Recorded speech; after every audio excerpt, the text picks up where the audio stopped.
Torikoh juga dalam melakukan perjalanan bukan hanya sekedar melakukan syariat dan hakikat, ibadah syariat dan hakikat, tetapi di situ juga kandungannya ya tadi membersihkan dan menundukkan hawa-hawa nafsu yang ada di diri salik tersebut. Cuma terkadang halus yang tanpa disadari seorang salik tersebut. Sebenarnya intinya seorang salik itu ya menundukkan keseluruhan nawa itu.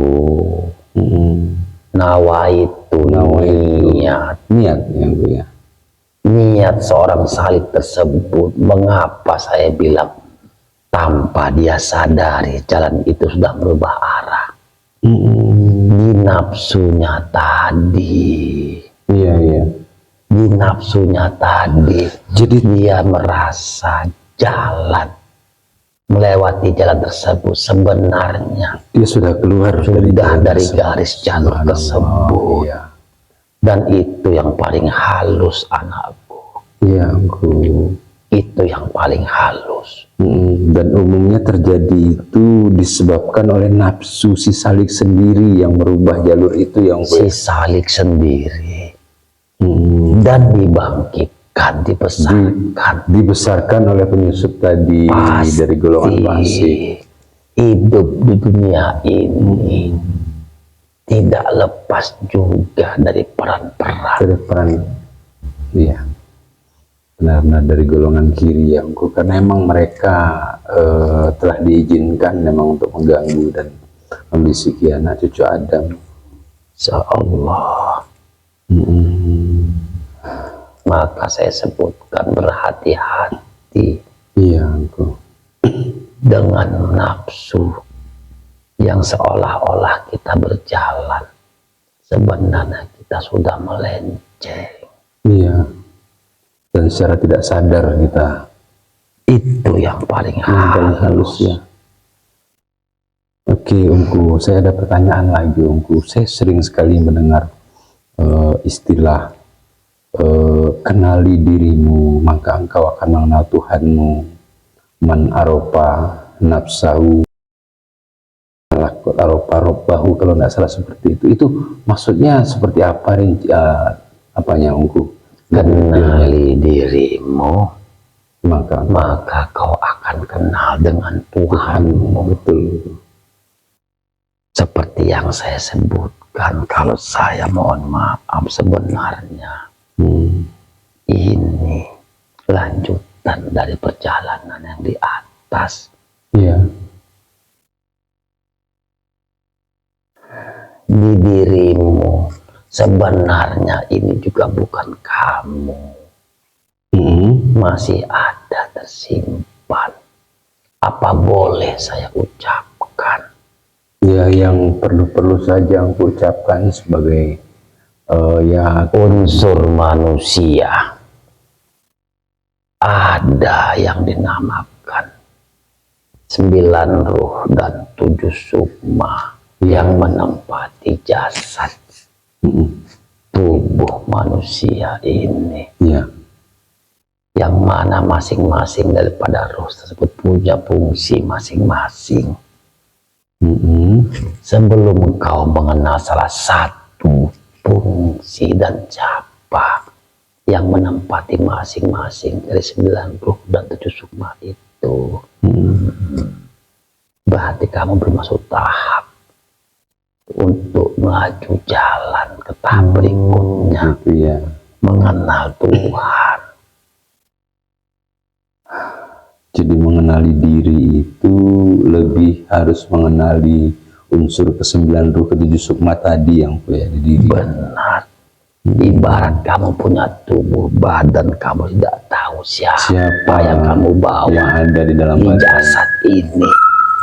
Mau kemana dan apa fungsi dan tugasnya. Tetapi itu proses di jalan tadi. Ya, itu proses dalam perjalanan. Untuk menuju yang kamu sebut tadi, anakku, kenali dirimu, baru kamu akan nanti mengenal Tuhanmu. Itu ada fase-fase seorang saling untuk bisa mencapai itu. Iya, iya. Ya, tapi tetap ada semua yang cobaan, godaan, dan ujian semua. tadi.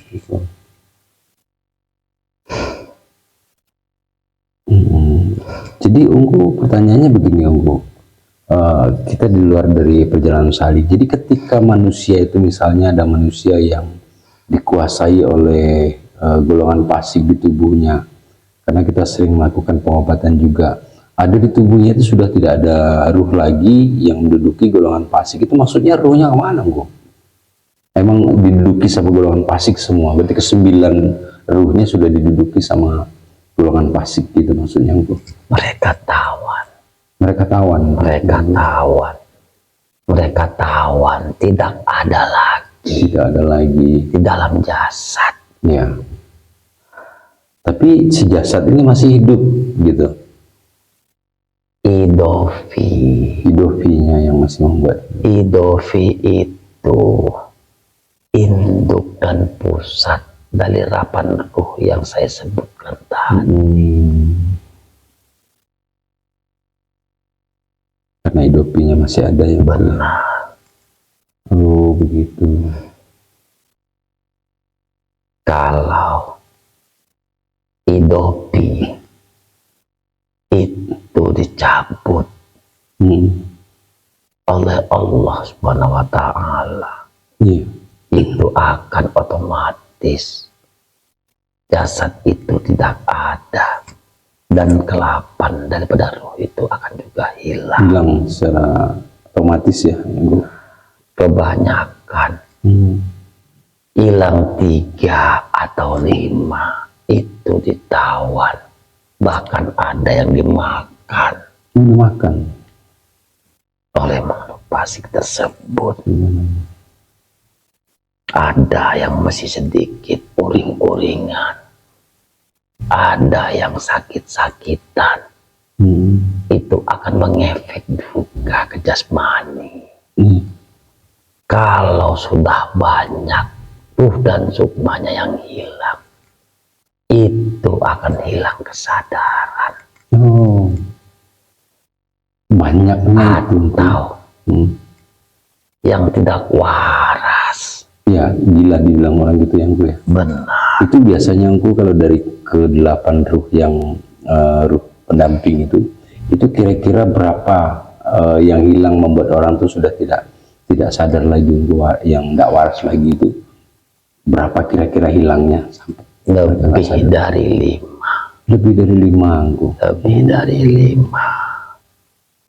Itu sudah pasti membuat orang itu linglung ya gue. Insya Allah. Kalau sudah lebih dari 5 ruh dan sukmanya, itu akan mempengaruhi ke jasmani ya, akal dan pikiran. Karena masing-masing ruh dan sukma juga ada fungsinya. Iya, bisa Ungku jelaskan? Maksud saya mau bertanya itu tadi Ungku. Sukma itu sebenarnya apa sih dalam tubuh kita itu Ungku? Sukma itu ibarat ruh itu mesin. Ya. Sukma itu baut-baut yang lengket untuk mengetatkan dan memasang mesin tersebut. Iya. Pembantu daripada ruh tersebut. Apabila kamu punya kendaraan, mesin tidak dipasang dengan pengetat, itu pasti akan goyang dan juga tidak bekerja dengan semestinya. Begitu juga ruh. Kalau tidak ada sukma, ya sama. Goncang juga. Jadi Kamu nggak ada masing-masing saling mendukung dan mengikat dengan masing-masing fungsinya. Iya.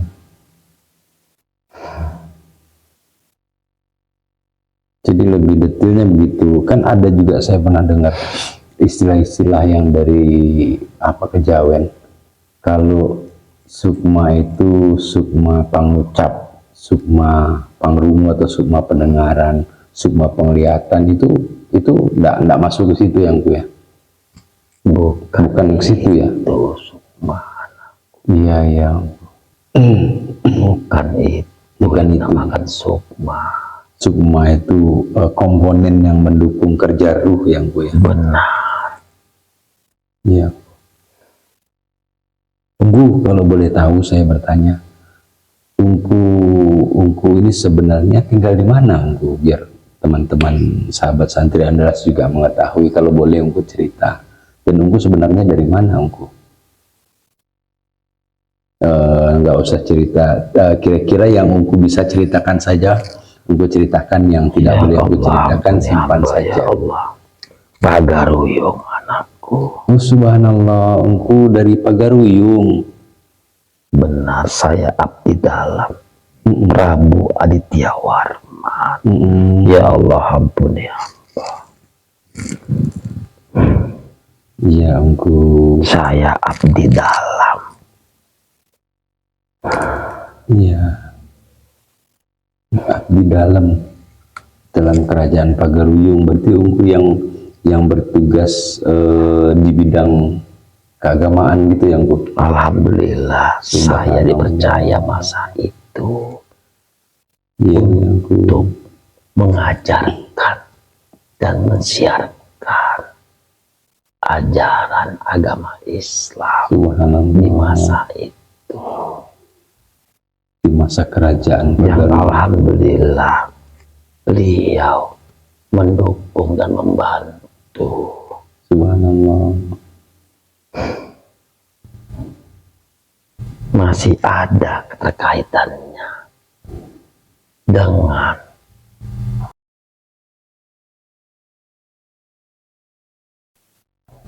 yang saat ini.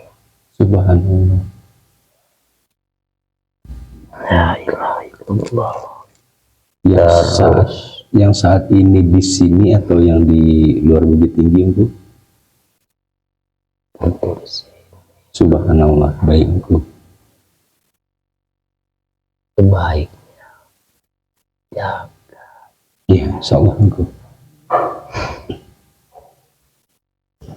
Jadi intinya,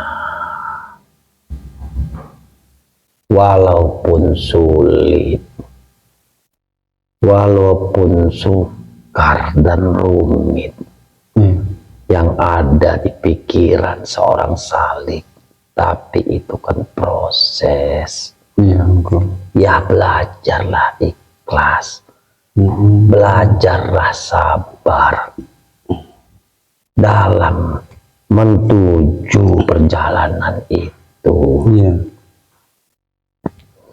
Dan itu semua tidak lebih juga daripada skenario-nya Allah Subhanahu wa Ta'ala. Iya. Cuman terkadang kita kan manusia, Iya. tidak sabar karena ya nafsu tadi mengalahkan semua, sehingga membutakan hati dan pikiran. Nafsu tersebut yang menguasai. Padahal kalau seandainya seorang salik tersebut sabar itu dan ikhlas dengan berbagai macam cobaan dan ujian dalam perjalanan tersebut, Allah akan menghadiahkan juga derajat tingkatan. Iya. Ya tingkatan langit. tingkatan langit, Subhanallah. anakku. Iya. Dan itu tidak akan ada didapat kalau tidak ya di perjalanan Thariqah ini. Iya, iya. Berarti tidak ada jalan lain untuk mendapatkan hadiah dari Allah itu kecuali di Thariqah. Insya Di jalan Thariqah ini ya. Allah, anakku. Subhanallah. Insya Allah. Ya Allah, ampunilah kami yang masih kurang dengan keterbatasan kami masing-masing. Alhamdulillah, Karena kami tempatnya salah, iya, manusia tempatnya hilap. Hanya Engkau yang Maha Pengasih dan Maha Penyayang. Semoga dengan izin dan ridho guru kami dapat menuju ke jalan-Mu ya Allah ya Rabb. Amin ya Allah. Ridhoilah kami dengan ridho guru kami. Iya. Ungku sungguh senang hati ini mendengar cerita dari Ungku tentang perjalanan salik yang insya Allah juga untuk diri ini makin menguatkan. Semoga teman-teman sahabat Santri dan Das juga bisa memetik hikmah. Ungku kalau boleh Ungku silahkan ada pesan khususnya untuk kami atau pada halayak umum yang Ungku mau sampaikan. Ya, cobaan ujian yang menimpa baik diri sendiri, ekonomi keuangan, masalah istri dan rumah tangga, masalah kesehatan, keluarga, apa yang ada di keluarga semua. Walaupun masih proses seorang salik tersebut, tapi belajar pasrah dan ikhlas. Walaupun awal proses itu berat dirasa, tetapi yakinkan Allah tidak akan, walaupun itu skenario Allah untuk menguji hambanya seorang salik tadi, tetapi Allah tidak akan menguji hamba-hambanya di luar daripada batas kemampuan. Benar, orang hambanya tersebut. Cuman terkadang nafsu membutakan hati dan pikiran seorang hambanya tersebut. Dan seorang guru mursyid tidak akan melihat murid-murid dan juga jemaahnya masuk ke dalam neraka. Subhanallah, terima kasih ya guru. Bukan beliau itu hebat, bukan beliau itu sakti, tapi karena dekatan beliau dengan Allah Subhanahu wa Ta'ala. Hanya itu. Bahkan ya Allah, kasih sayang orang tuamu nak, lebih sayang lagi guru engkau kepada kamu. Ya guru,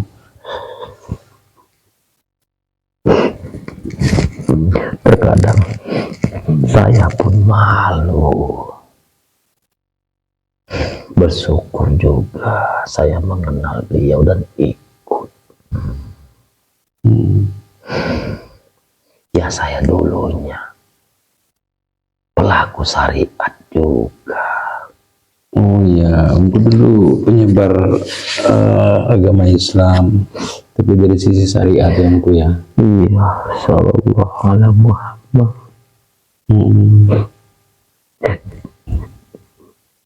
Jangan mau dipecah belah. Insya Allah.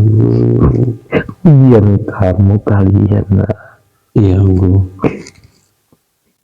harus paham kelemahan masing-masing. Iya engkau. Mohon doanya dan bimbingannya terus engkau. Harus paham sifat dan watak masing-masing.